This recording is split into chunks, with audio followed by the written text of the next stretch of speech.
ગુલાલથી રંગ રમાડી રહ્યા છે ત્યારે આપણે હાથ ઊંચા કરી જોરદાર જયનાથ કરીને બોલો સ્વામિનારાયણ ભગવાન કી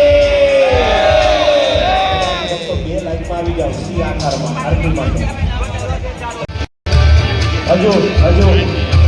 બધા જ ભક્તો ગોઠવાઈ જાય આગળ આવી જાય